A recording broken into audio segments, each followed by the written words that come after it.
Paul, you haven't talked in a minute. So, do you think there's better natural explanations to explain the resurrection of Jesus? And then we'll let them. We're doing specifically on resurrection of Jesus now. Well, obviously, yeah, I built my channel on that. I guess the two answers I gave earlier, of course, were that being mistaken in the broad sense or lying in the broad sense are always on the table if the only evidence you have is testimony. It seems to me that the only evidence we have is testimony. That, as far as I'm concerned, the testimony is problematic. It's not even, I wouldn't even put it in the category of good testimony evidence. And so when it comes to that, of course, one thing that we definitely have to explain is that the church exists. And so I've definitely had people come and say, the church exists, but the only way it could exist the way it does is if the stories they're purporting is true. And of course, that's trivially untrue. The Islam exists, and that doesn't mean those claims are true. And for me, if you're boiling, I have on my channel these weird naturalistic ideas that someone challenged me to put forth at one point where, boy, it sure looks like I could explain all the evidence I do accept if there were two individuals, Peter and Paul, who were mistaken about seeing Jesus. That's all it would take for me to fill in the rest of the gaps. I know that Erik would think that's highly problematic and that he probably has gaps that he thinks that wouldn't cover. But yeah, I guess for me, that's where it goes. I think, Paul, your explanation is great if you're just using like a minimal facts or a core facts approach like Craig.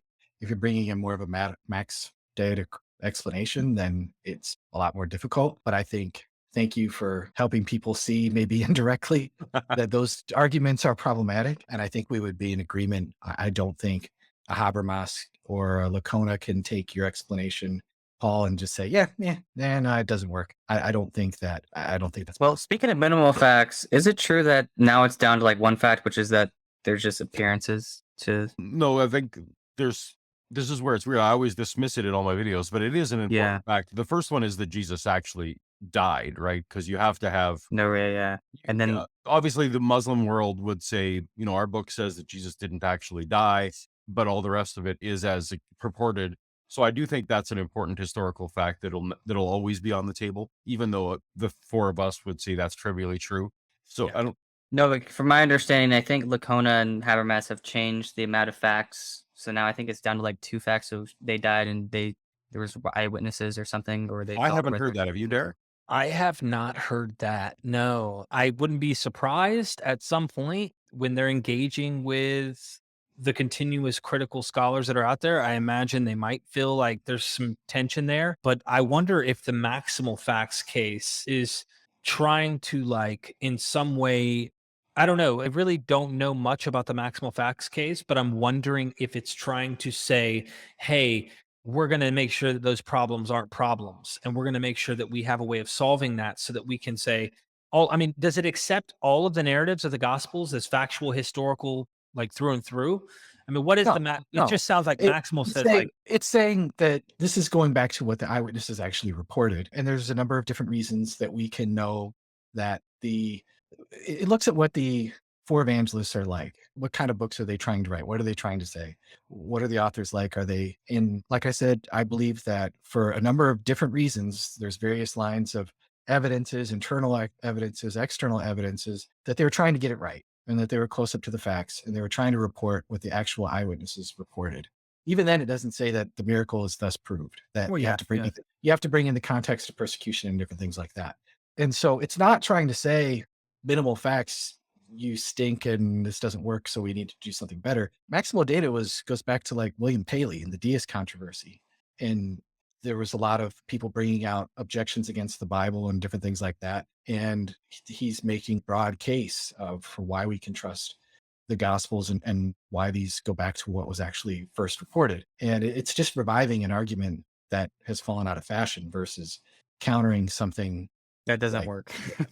Yeah, that doesn't work. Which is partially why I was highlighting before the difference between Kyle and Erik on this, because Kyle wouldn't care about the maximal facts case. No, I would. I would probably be more liberal in terms of like how reliable the Gospels have to be, but I don't think the minimal facts argument works. So I would agree. We agree. All of us agree. Yeah. And even so, on my channel, I would annoy Erik by constantly just pushing my For the Bible, pushing his jingle button. Yeah. Yeah. That's Oh, the he one. got triggered bad. I watched that live. Everybody loves that one. And so anyway, I can write the so song. Come on. yeah, so I'm like gonna flip the desk right now. I'm so triggered right now. No, it's a lot different than that. You have to bring in we're bringing in a lot of different data that would say these are reasons why. It's not just like, well, for the Bible tells me so. There's a crap ton of reasons to think that they're not trying to just make things up. Maybe that's a whole other show or something at some point. I mean, it's kind of the point of my channel. So people want to know more about it, they can go there.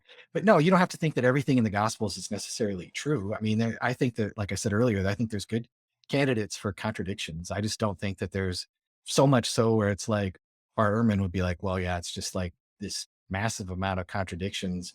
It's a world of contradictions and we can't possibly trust the Gospels. I don't think that that's true at all. And then I think it's interesting that people will like, when you point out all the different things that they get right that are historically confirmable facts, you get Paul pulling out the Spider-Man fallacy. You know, I'm giving him, I'm ribbing him a little bit here, where it's like, okay, well, like when they make mistakes, like that counts against it. But when they get a bunch of things right, showing. Yeah, but in a court of law, it's the same thing, right? A court of law, you don't get credit for knowing the address of the 7-Eleven. But if you don't know what they sell there, that's, the problem with your testimony. Right. But it's different in the sense that it goes back to what the original eyewitnesses claim because they're trying to get all of these different things. And then it goes back to the context of persecution, which is a whole other thing that we don't really fight about. There's Because so many layers. you think it was just the Christians were chilling and it was kind of cool and Paul kind of got in trouble. I'm teasing you, Paul. I'm totally. Yeah. I think it's a little harsher than that. I love it. Yeah. Yeah, there's some layers to this that it's like peeling back all those layers. Yeah, it's interesting.